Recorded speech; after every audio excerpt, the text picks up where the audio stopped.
하나님 말씀 마태복음 18장 15절부터 20절까지 말씀 보도록 하겠습니다. 마태복음 18장 15절부터 20절까지 말씀.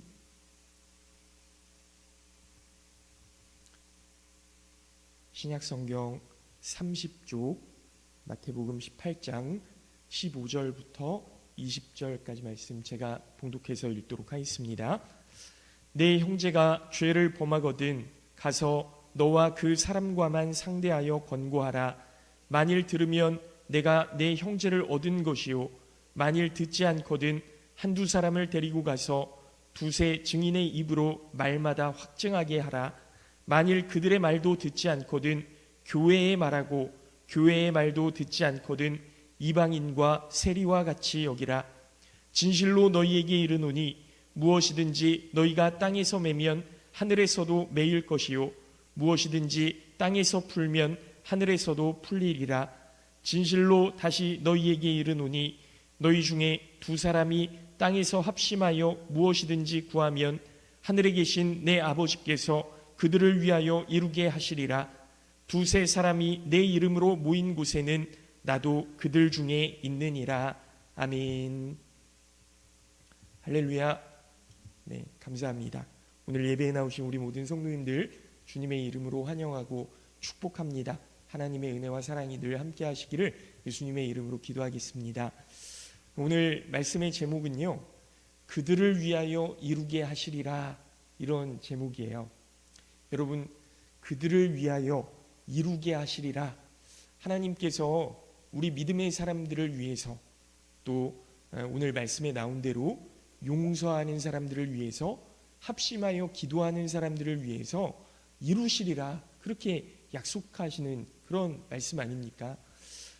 하나님께서 우리 은혜교회에 이렇게 모인 우리 성도님들을 위해서 우리 교회를 이루어 가실 줄로 믿고, 하나님께서 기뻐하시는 공동체로 이루어 가시고 우리의 가정을 또 기쁨의 가정으로, 믿음의 가정으로 이루실 줄로 믿고, 하나님께서 이루어 가시는 그 일들 속에서 우리가 또 감격과 감사를 누릴 수 있게 되기를 예수님의 이름으로 축원합니다.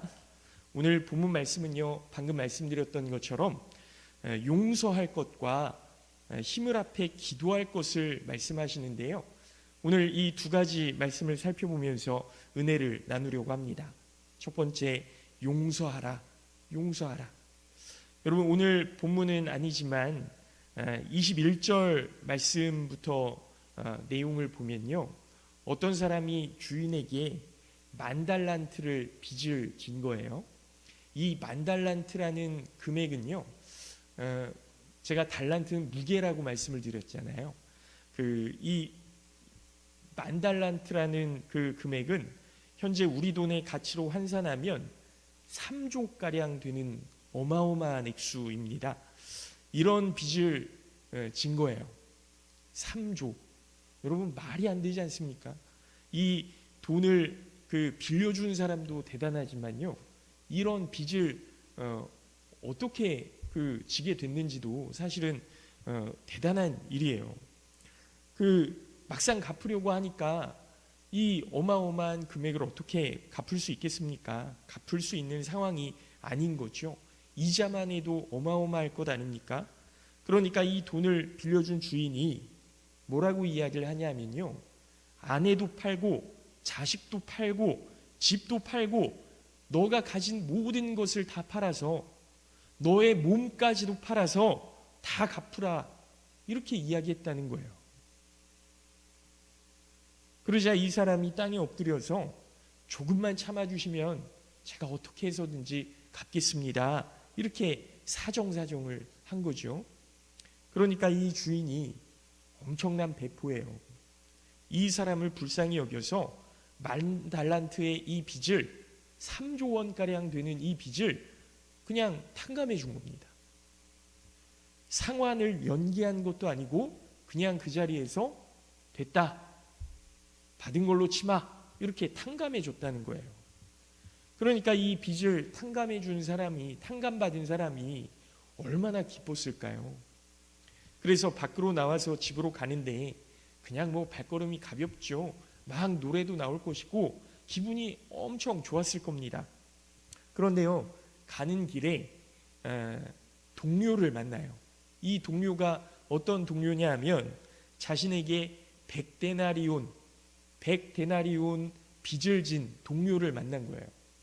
기분이 좋았는데요, 나한테 돈 꿔간 그 사람 딱 만나니까 갑자기 기분이 안 좋아진 겁니다.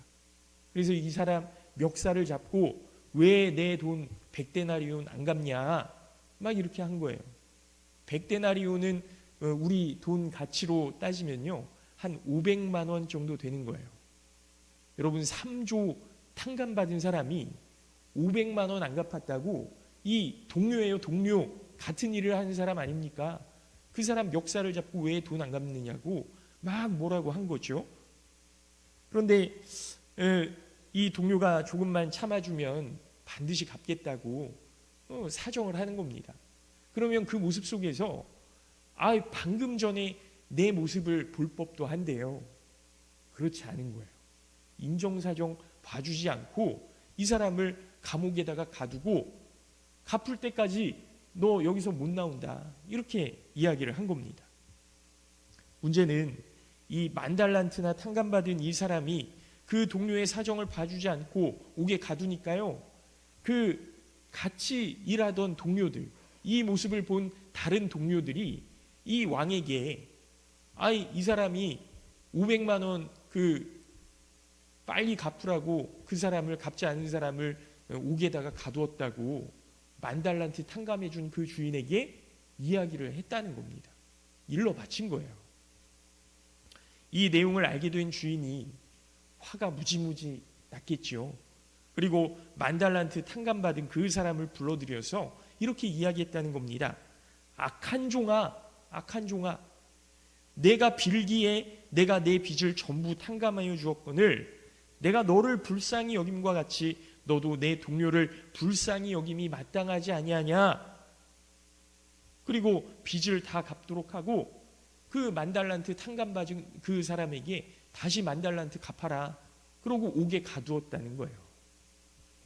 그리고 35절에 이 이야기의 결론이 뭐냐면, 너희가 각각 마음으로부터 형제를 용서하지 아니하면 나의 하늘 아버지께서도 너희에게 이와 같이 하시리라, 그렇게 말씀하셨다는 겁니다. 그래서 베드로가 물어요. 주님, 형제가 내게 죄를 범하면 몇 번이나 용서하여 주리이까? 7번까지 하오리이까? 그랬더니 예수님의 대답이 뭐냐면요, 7번뿐 아니라 70번씩 7번이라도 할지니라, 그렇게 대답하신 거예요. 여러분, 유대인의 수 개념상 7이라는 건요 완전수입니다. 그러니까 베드로가 물어봤던 거는, 주님, 예수님, 제가 몇 번까지 용서하면 되겠습니까? 7번까지 하면 되겠습니까? 그러면 이 베드로의 입장에서는 제가 그 사람을 완전히 다 용서하겠습니다, 만나는 사람들마다 다 용서하겠습니다, 그러면 되겠습니까? 이렇게 물었던 거예요. 그랬더니 예수님이 70번씩 7번까지라도, 그러니까 여러분 77에 49, 490번 아닙니까? 그러니까 최선을 다해서 너의 있는 힘을 다해서 그 사람을 용서해야 된다, 이렇게 말씀하시는 거예요. 용서란 많이 할수록 더 좋다는 겁니다. 그런데 중요한 것은 본문 15절 말씀부터 보게 되면 용서의 방법에 대해서 말씀해 주시는 거예요. 용서의 방법. 먼저는 단 둘이 만나서 권고해라. 내 형제가 죄를 짓거든 그 형제를 찾아가서, 그러니까 단 둘이 만난다는 건 뭡니까? 조용히 할 수 있는 대로 조용히 그 일을 처리해라. 그러니까 여러분, 누군가에게 알리는 순간부터 사실 그 사람은 그 죄 가운데서 헤어나올 수 없는 것 아닙니까? 이게 소문이란 게 막 사방팔방 퍼지게 되면 이 사람이 뉘우칠 기회도 없이 그냥 그 프레임에 딱 씌워지는 거예요. 아, 저 사람 그랬었지, 이렇게 손가락질 당하게 되는 거죠. 그러니까 단 둘이 만나서 그 문제를 해결하기 위해서 최선을 다해라. 그래서 그 사람이 뉘우치게 되면 좋은 거죠. 내 형제를 얻는 것이고, 그렇지 않을 때는 두세 사람의 증인 앞에서 권고해라. 이제 그때부터는 이 사람이 앞에서는 이렇게 이야기하고 뒤에 가서 또 딴소리 할 수도 있으니까 증인을 세워서 그 사람에게 권고해라. 빠져나올 수 있도록 너의 말은 듣지 않으니까 그 사람을 함께 설득해야 된다. 이런 이야기죠. 그래도 권고를 받아들이지 않을 때에는 교회가 공적으로 법대로 다루고, 그래도 듣지 않으면 그때는 이방인이나 세리와 같이 취급해라. 그러니까 가치 없는 사람으로 그렇게 하라는 것 아닙니까? 이 이야기를 종합하면요, 2번, 3번 해서 안 들으면 그냥 내버려라, 이런 이야기가 아니고요, 있는 힘을 다해서, 최선을 다해서 너가 가고, 너 말 듣지 않으면 딴 사람 데리고 가서 이야기하고, 그것도 듣지 않으면 교회가 힘을 합해서 그 사람을 위해서 기도하고 그 사람에게 권면하고, 그래도 듣지 않으면 어쩔 수 없으니 그냥 그 사람을 위해서 함께 기도하고 내버려 둬라, 이런 이야기 아닙니까? 사랑하는 성도 여러분, 그리고 예수님께서 말씀하시기를 땅에서 매면 하늘에서도 매일 것이요, 땅에서 풀면 하늘에서도 풀리리라, 이렇게 말씀하시는 거예요.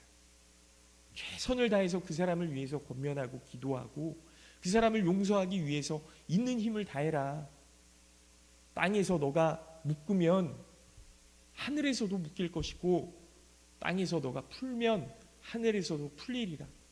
그러니까 너의 마음에 따라서, 너의 기도에 따라서 하나님께서 그 모습을 보시고 그 사람의 마음을 열 것이고, 그 사람의 마음을 풀 것이고, 우리의 결단과 우리의 어떤 선한 마음이 하늘의 그 보좌를, 하나님께서 그 기도를 응답하시고 이루어 가실 것이다, 이런 말씀을 해주시는 거예요. 우리의 관계 속에서 용서함으로 무슨 일이든지 풀어나가시는 우리 모든 성도님들 되시기를 예수님의 이름으로 축복합니다. 여러분, 이 세상에 절대로는 없어요. 내가 먼저 결단하고 용서하면 하나님께서 해결할 수 있는 방법으로 인도하시고 지혜를 주실 줄로 믿습니다. 바라기는 우리 모든 성도님들이 용서함으로 하나님께서 기뻐하신 일들을 이루시는 복된 성도들이 되시기를 예수님의 이름으로 축원합니다. 두 번째로는 합심하여 기도하라는 거예요. 합심하여 기도하라. 19절 말씀을 보니까요, 너희 중에 두 사람이 땅에서 합심하여 무엇이든지 구하면 하늘에 계신 내 아버지께서 너희를 위하여 이루게 하시리라. 그들을 위하여 이루게 하시리라. 그렇게 말씀하셨고요. 여러분, 중요한 것은요, 용서하면 두 사람, 세 사람이 함께 손잡고 기도할 수 있는 것 아닙니까? 그런데 용서하지 않으면 손을 잡을 수도 없어요. 기도를 할 수도 없고 응답도 받을 수 없게 되는 겁니다. 여러분, 사도행전 12장 말씀을 보면요, 그 헤롯 왕이 베드로를 체포해서 옥에 가둔 사건이 나옵니다. 헤롯이 초대교회를 막 박해를 하면서 야고보 사도를 맨 처음에 죽이거든요. 근데 야고보 사도를 죽이니까 이 유대인들이 너무 좋아하는 거예요. 그래서 베드로까지 옥에 가둡니다. 베드로도 이제 처형하려고 이제 기회를 보고 있던 거죠. 그런데 사도행전 12장 5절 말씀을 보니까요, 이에 베드로는 옥에 갇혔고 교회는 그를 위하여 간절히 하나님께 빌더라 그랬습니다. 교회가 하나님께 합심하여서 하나님, 베드로를 좀 살려주십시오. 이 베드로 사도가 없으면 우리 교회가 다 무너지는 것 아닙니까? 예수 그리스도를 따르던 그 사람들이 다 무너지는 것 아닙니까? 하나님, 베드로 사도가 아직 할 일이 남았으니 그 사명을 지켜낼 수 있도록 하나님 도와주시옵소서. 그렇게 교회가 합심해서 기도했다는 거예요. 그랬더니 하나님께서 천사를 동원해서 옥문을 열고 베드로를 묶었던 그 쇠사슬을 풀어주시거든요. 이것이 여러분 기도의 결과입니다. 또 사도행전 16장 말씀을 보면요, 빌립보 지방에서 그 전도하던 바울과 실라, 이 두 사람이 누명을 쓰고 옥에 갇혔어요. 16장 25절 말씀을 보면 밤중쯤 되어 바울과 실라가 기도하고 하나님을 찬미하매 죄수들이 듣더라 그랬습니다. 그리고 26절에 이에 후련히 큰 지진이 나서 옥터가 움직이고 문이 곧 다 열리며 모든 사람의 매인 것이 다 벗어진지라 그랬습니다. 여러분, 바울과 실라가 찬송하면서 기도했더니 그 옥문이 열려지고요, 그 옥에 갇혔던, 여러분, 그 옥에 갇혔던 사람들이 다 잘못해서 갇혔던 사람들이겠습니까? 누명 쓰고 들어오고 돈이 없어서 들어오고 억울해서 들어오고 이랬던 사람들일 수 있잖아요. 그 사람들의 묶였던 모든 쇠사슬이, 착고가 다 풀려졌다라는 거죠. 바울과 신라의 합심 기도로 지진이 일어났고 옥토가 움직였고 옥문이 열렸고 수감되어 있던 모든 사람의 수갑과 착고가 다 풀어지는 그런 기적이 일어났다라는 겁니다. 여러분, 개인 기도 물론 능력이 있어요. 하나님이 들으십니다. 하나님께서 우리의 기도에 귀 기울이시고 이루어 가십니다. 그런데요, 합심 기도는 더 큰 능력을 발휘한다는 사실을 믿으시기 바랍니다. 그래서 여러분, 우리 은혜교회가요, 기도해야 돼요. 하나님께서 우리의 기도를 들으시려고, 응답해 주시려고 은혜교회를 향해서 하나님의 귀를 열고 계시고 하나님의 눈을 우리 교회에 두고 계시는데요, 우리가 기도하지 않으면 그 응답이 없을 수밖에 없는 것 아닙니까? 여러분, 예배도 마찬가지죠. 혼자 드리는 예배도 물론 하나님께서 기뻐 받으시지만 함께 모여 드리는 예배를 하나님께서 더욱 기뻐하십니다. 여러분, 그래서 할 수 있는 대로 예배에 힘쓰셔야 됩니다. 나올 수 있으시면 꼭 나오셔야 돼요.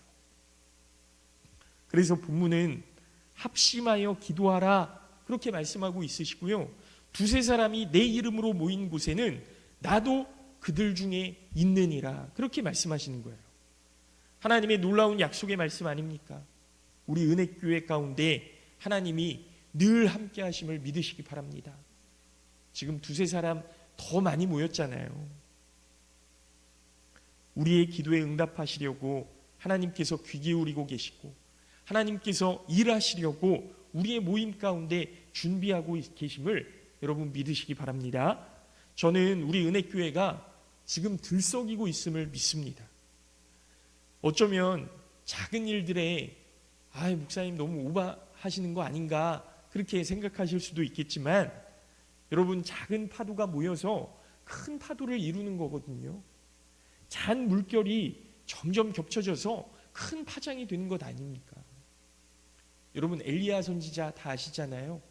엘리야 선지자가 그 큰 가뭄에, 3년이 넘는 가뭄에 그 하나님 앞에 기도하잖아요. 그런데 저 바다에 작은 조각구름 하나가 뜨는 걸 봤어요. 그 조각구름이 뜨는 걸 보고 내려와서 아합 왕에게, 왕이시여 이제 피하십시오. 이제 왕궁으로 돌아가십시오. 이제 좀 있으면 큰 비가 내릴 겁니다. 여러분, 작은 조각구름을 보고 큰 비를 예언하고 그 작은 구름을 보고 하나님의 하시는 일을 생각하는 그 엘리야의 마음, 여러분, 우리 은혜교회 성도들이 우리가 그런 마음을 품어야 되지 않겠습니까? 작은 일들이 모여서 큰 역사를 이루는 겁니다. 매 주일마다 오늘은 어떤 분이 오실까 저는 기대하면서 기도하거든요. 하나님, 오늘도 새 영혼을 보내주시옵소서. 우리 교회 섬길 수 있는 그 한 영혼 하나님께서 보내주시옵소서. 여러분, 이 기도가 저만의 기도가 아니기를 바랍니다. 우리 권사님, 장로님들 같이 기도하셔야죠. 하나님께서 우리와 함께 하신다는 증거를 보여주시려고 계속해서 보내주시고 또 등록하게 하시고 또 새로운 분을 보내주시고 그런 것 아닙니까? 사랑하는 성도 여러분, 믿으시기 바랍니다. 용서에 힘이 있습니다. 우리가 풀면 하늘에서도 풀릴 것이고 우리가 매면 하늘에서도 매인다는 거예요. 하나님께서 우리의 모습을 보시고 하늘에서 먼저 열어가시고 풀어가시고 해결해 가시는 것 아닙니까? 기도에 힘이 있습니다. 우리의 기도에 하나님께서 응답하실 것이고 합심해서 기도하면 더 큰 역사가 나타날 겁니다. 이제 말씀을 마치는데요, 바라기는 우리 모든 성도님들이 힘을 내어서 하나됨에 힘쓰시기를 바라고 덮어주시고 용서하시고 그 관계를 위해서 더욱더 하나님 앞에 기도하시기 바랍니다. 그리고 그 기도에 더 큰 하나님의 역사가 있음을 믿으시고 더 큰 하나님의 일을 감당할 수 있는 교회로 세워져서 정말 하나님 기뻐하시는 우리 은혜교회 모든 성도님들 되시기를 예수님의 이름으로 축원합니다. 잠깐 기도하겠습니다.